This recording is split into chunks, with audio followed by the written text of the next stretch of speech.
नमस्ते फ्रेंड्स। मेरे चैनल थोड़ी क्रिएटिविटी थोड़ी साइकोलॉजी में आप सबका स्वागत है। हमारे घर में अगर सबसे ज़्यादा क्लटर किसी चीज़ का होता होगा तो वो है हमारे बच्चों के टॉयज़, जो हर जगह पूरे घर में फैले होते हैं। और बच्चे ना ही कुछ टूटे हुए टॉयज़ को हमें फेंकने देते हैं और ना ही वो उन चीज़ों से खेल सकते हैं। पर हम थोड़ी क्रिएटिविटी और थोड़ी साइकोलॉजी अगर यूज़ करेंगे तो हमारे बच्चे अच्छे से इन खिलौनों का या टूटे हुए टॉयज़ का अच्छे से इस्तेमाल कर सकते हैं। तो कैसे, आइए देखते हैं टॉयज़ के साथ थोड़ी सी क्रिएटिविटी।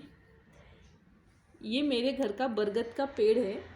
इसको देखिए, आप देख सकते हैं कि इसको छोटे छोटे नए पत्ते आ रहे हैं, क्योंकि अभी थोड़ा ठंडियों का मौसम था, इस वजह से उसके सारे पत्ते झड़ चुके हैं और अब नए पत्ते आ रहे हैं।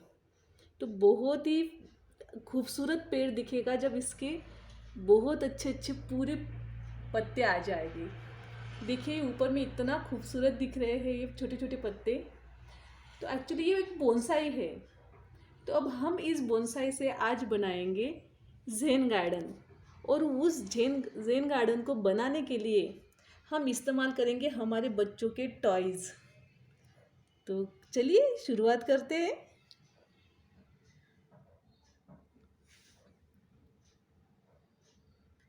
एक्चुअली ये जो वो पेड़ मैंने लिया था तो उन्होंने मुझसे कहा था कि ये जैसा है वैसा ही रहने दीजिए, इसे किसी प्लास्टिक वाले कंटेनर में शिफ्ट मत कीजिए, ये नेचुरल ही अच्छा रहता है वरना ये मर जाएगा। तो इस वजह से मैंने यहाँ पे आप देख रहे होंगे साइड में कुछ भी कलर वगैरह नहीं किया है, क्योंकि थोड़ा सा इस चीज़ का मुझे डर था कि अगर मैं पेंट वगैरह कुछ लगवा दूँगी तो कुछ आर्टिफिशियल चीज़ों से इस पेड़ को नुकसान ना पहुँचे। पर थोड़ा अट्रैक्टिव बनाना चाहती थी तो सोचा कि क्यों ना मेरे बेटे के कुछ टॉयज़ यूज़ करके मैं इसे एक अच्छा सा लुक दे सकूं। तो आइए देखते हैं हम टॉयज़ से हम क्या बना सकते हैं। तो अब ये मेरे बेटे का एक ट्रेन की पटरी का गेम था। उस पर ट्रेन की पटरी थी, उसमें कुछ एनिमल्स थे। तब ये सब मैं यहाँ पे, ये जो पटरी है इसका मैं एक वॉल कंपाउंड बना रही हूँ।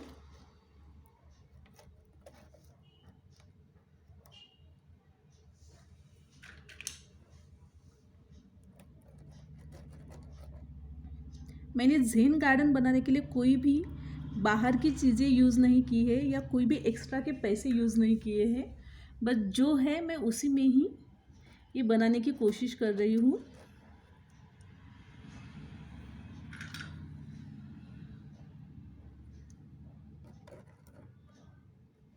देखिए आप देख सकते हैं कि छोटे से एक कंपाउंड से भी इसको कितनी खूबसूरती आ गई है।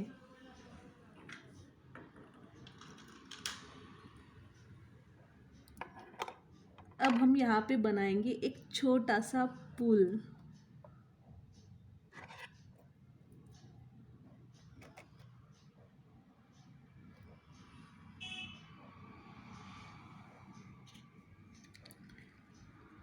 ये जो भी पूरा है ये पूरा ये ट्रेन की पटरी का ही सामान है। और ये जो है ये छोटी सी मेरे बेटे की एक कार है जो थोड़ी सी टूट चुकी है। यहाँ से उसकी एक सामने एक सीट थी वो भी टूट चुकी है, पर बाकी वो कार चलती अच्छी है। इस वजह से मैंने सोचा कि मैं इस छोटी सी गाड़ी को यूज़ कर लूँ, क्योंकि इसे मेरा बेटा अब खेलता नहीं है।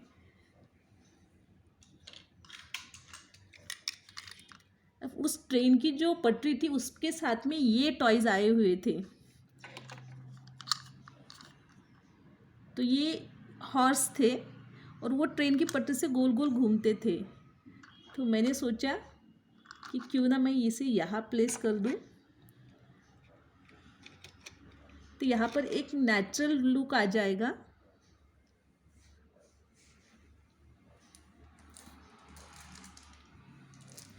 और हमारा ये जो रास्ता है इसे थोड़ा हाईलाइट करने के लिए हम ये थोड़े कलर के जो स्टोन है इसे यूज़ कर लेते हैं।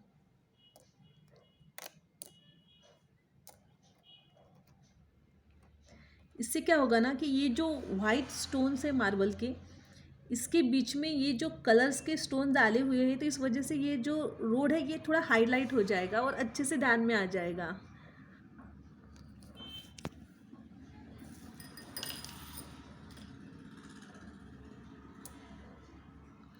अब हम गार्डन का इसे लुक दे रहे हैं, तो उसके लिए हमें एक कुआं तो ज़रूर होना चाहिए। तो इस वजह से मैं यहाँ पे थोड़ी सी जगह बना लेती हूँ। ये जो मार्बल के टुकड़े हैं इसे हटा देती हूँ।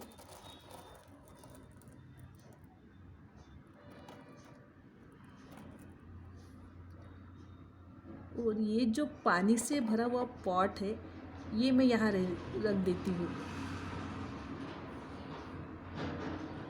इसमें मैंने पानी डाल के रखा हुआ है।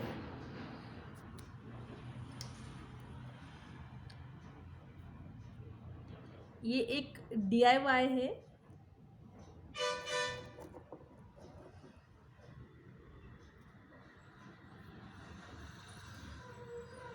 ये मैंने और मेरे बेटे ने मिलके पेंट किया था और ये स्टोन से बना हुआ है।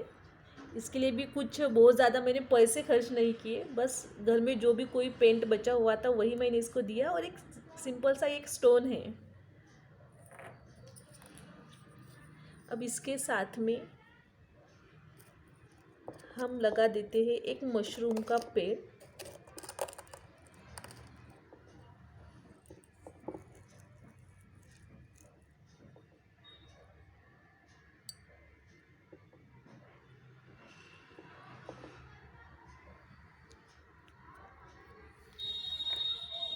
ये एक रिंग बेल का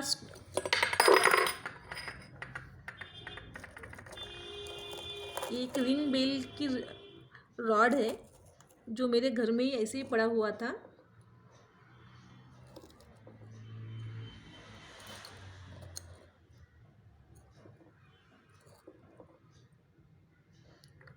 और ये नारियल की कटोरी है, उसे मैंने पेंट किया और उसको मशरूम का थोड़ा सा लुक दिया हुआ है।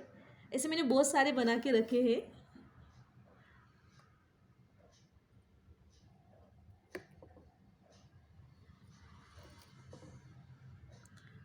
तो ये बन गया हमारा मशरूम का पेड़।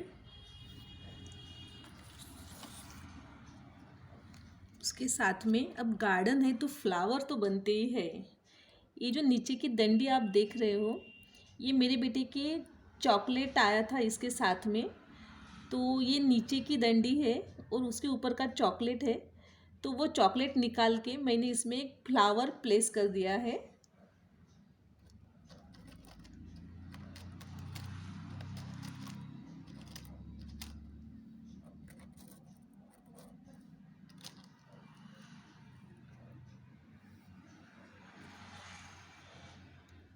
और अब हमने यहाँ पे वॉल कंपाउंड बनाया है, तो इस गार्डन के लिए एक दरवाज़ा तो बनता ही है। ये दरवाज़ा भी कुछ अलग से नहीं है, ये भी उसके टॉयज़ का ही हिस्सा है।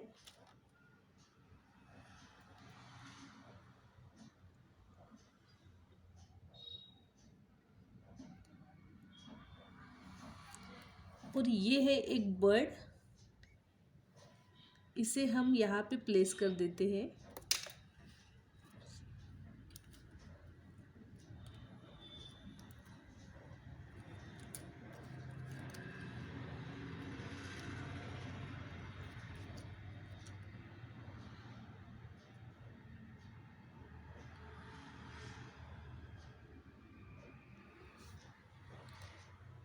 तो अब आप देखिए कि ये ज़ेन गार्डन कितना अच्छा दिखता है और वो भी बिना पैसे खर्च किए। और मेरे घर में मेरे बेटे के जो भी टॉयज़ थे टूटे हुए वही सब मैंने यहाँ पे इस्तेमाल किए हुए हैं। यहाँ पे कोई भी मैंने पैसे खर्च नहीं किए हैं। और मेरे पास और भी बहुत सारे ऐसे टॉयज़ हैं जो उसके ख़राब हो चुके हैं, तो मैं इसे हमेशा चेंज कर सकती हूँ। अगर हम मार्केट से कोई सामान लाते हैं तो हम ये सोचते हैं क्योंकि बार बार क्यों पैसे खर्च करना या वेस्ट करना। तो हम कोई भी चीज़ हो हम एज़ इट इज़ ही रखते हैं। पर अगर कोई भी चीज़ को अगर हम अलग अलग लुक देंगे या नया लुक देंगे तो वो थोड़ा ज़्यादा क्रिएटिव दिखेगा। तो इसलिए मेरे पास और भी बहुत सारे टॉयज़ है जिसका मैं अलग अलग तरीके से यहाँ पे यूज़ कर सकती हूँ। आपके साथ और भी कुछ DIY ज़रूर शेयर करूँगी और इस तरह का अलग अलग टाइप का ज़ेन गार्डन भी बिल्कुल शेयर करूँगी।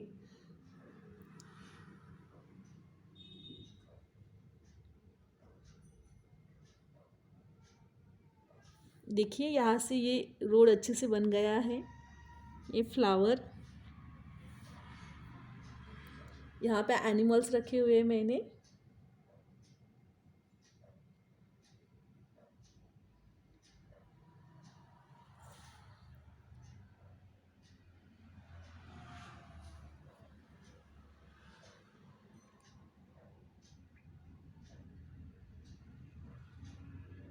तो अब ये तो हो गई थोड़ी क्रिएटिविटी। अब देखते हैं थोड़ी सी साइकोलॉजी। क्योंकि ये जो टॉयज़ होते हैं ये सब हम हमेशा हमारे घर में इकट्ठा करके रखते हैं और उस चक्कर में बहुत सारा क्लटर हमारे घर में आ जाता है। और बच्चों को इन टॉयज़ से इतना ज़्यादा लगाव रहता है कि वो ना ठीक से उन टॉयज़ को हमें फेंकने देते हैं ना कुछ और चीज़ों के लिए यूज़ करने देते हैं। पर जब आप ऐसे कुछ DIY बनाओगे और स्पेशली बच्चों को इन्वॉल्व करोगे तो बच्चे बहुत अच्छे से उनके टॉयज़ का इस्तेमाल करने देंगे।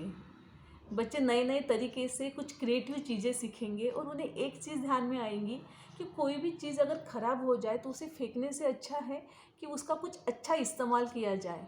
तो इस वजह से बच्चों की जो चीज़ें होंगी वो बच्चे कभी फेंकेंगे नहीं। बच्चे कुछ उसमें नया तरीके का कुछ क्रिएटिव करने की कोशिश करेंगे।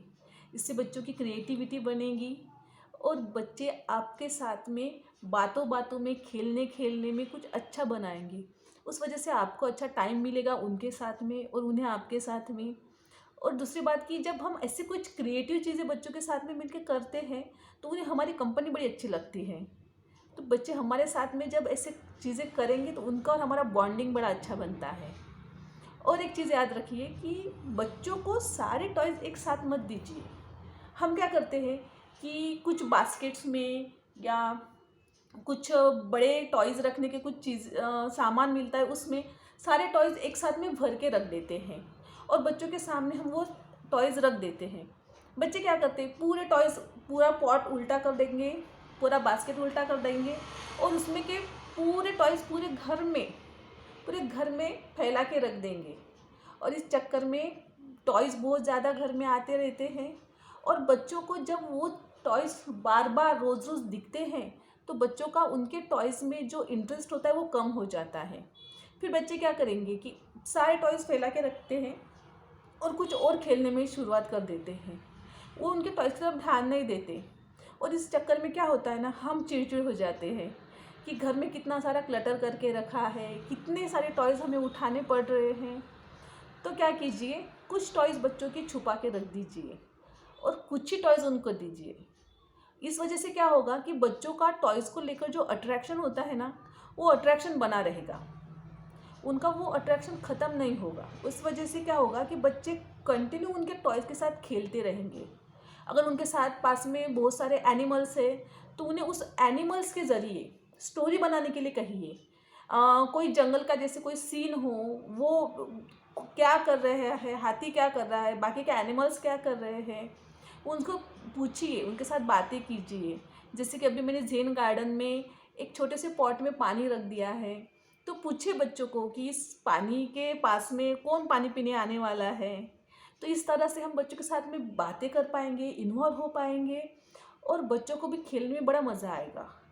फिर से अगर आपको ऐसे लग रहा है कुछ दिनों बाद कि बच्चे इस खेलने में कम इंटरेस्ट ले रहे हैं, बच्चे फिर से वही कर रहे हैं, पूरा क्लटर को जमा करके रख रहे हैं, तो फिर से उन टॉयज़ को छुपा के रख दीजिए और जो छुपाए हुए टॉयज़ है उसे निकालिए। तो बच्चे हमेशा अपने टॉयज़ के साथ खेलते रहेंगे। जितना बच्चों को ज़्यादा उनको टॉयज़ उनके दिखेंगे उतनी उनके नज़र में उनके टॉयज़ की वैल्यू कम हो जाएंगी। कभी कभी क्या होता है ना कि जब हम बच्चों की टॉयज़ छुपा के रखते हैं तो बच्चे बड़े शौक से हमें पूछने के लिए आते हैं कि मेरा वो टॉयज़ नहीं दिख रहा है, या उनके नेचर में हमें थोड़ी बेचैनी दिखती है उनके टॉयज़ को लेकर। इसका मतलब ये है कि उन्हें वो टॉयज़ स्पेशली बहुत ज़्यादा पसंद है, बहुत ज़्यादा अच्छे लगते हैं या उस टाइप के टॉयज़ उनको पसंद है। तो इस वजह से आपको इस तरह से धीरे धीरे बच्चों का इंटरेस्ट किस तरह के टॉयज़ में है ये ध्यान में आएगा। और कोशिश कीजिएगा कि बच्चों को जब आप टॉयज़ लेके दे रहे हो तो सबसे पहले टॉयज़ लेने के वक्त ये सोचिए कि मेरा बच्चा इस टॉयज़ से क्या सीखेगा, इसे क्या अच्छा लगेगा इस टॉयज़ में। ये नहीं कि बस हमें कोई टॉयज़ दिख गए और हमने ख़रीद लिए। सबसे पहले ये सोचिए कि हमारे बच्चों को ये टॉयज़ में क्या सीखने को मिलेगा, ताकि उसके जो आसपास का जितना भी माहौल होता है वो हर चीज़ से बच्चा अगर सीखता रहेगा तो उस वजह से उनकी क्रिएटिविटी बढ़ेगी, उन्हें भी बड़ा शौक़ आएगा और खेलने में, चीज़ों को अच्छे से संभाल के रखने में। जब उनको उस चीज़ की वैल्यू रहेगी तो बच्चे टॉयज़ को फेंकेंगे नहीं, तोड़ेंगे नहीं, और इस वजह से उनका जो खेलने का जो इंटरेस्ट है वो बढ़ जाएगा। क्योंकि बच्चों के लिए खेलना ये भी बहुत ज़रूरी बात है। आजकल तो पढ़ाई के चक्कर में थोड़ा बच्चों को टाइम कम मिल जाता है, पर हो सके तो जितना टाइम बच्चे अच्छे से खेल सकते हैं उतना खेलने दीजिए। क्योंकि बच्चों की साइकोलॉजिकल ग्रोथ छोटे से कम एज में उनकी खेलने से ही होती है। उनसे बच्चों जब खेलेंगे, अब ये तो हो गई थोड़ी क्रिएटिविटी, थोड़ी साइकोलॉजी। अब आप भी कोशिश करके देखिए कि आपके बच्चे भी आपके साथ में ज़ेन गार्डन कैसे बनाते हैं। मिलते हैं बहुत जल्द और कोई नए टॉपिक के साथ में जिसमें हो थोड़ी क्रिएटिविटी, थोड़ी साइकोलॉजी। पर उससे पहले मेरे चैनल को लाइक करना, सब्सक्राइब करना और शेयर करना मत भूलिए। Thank you.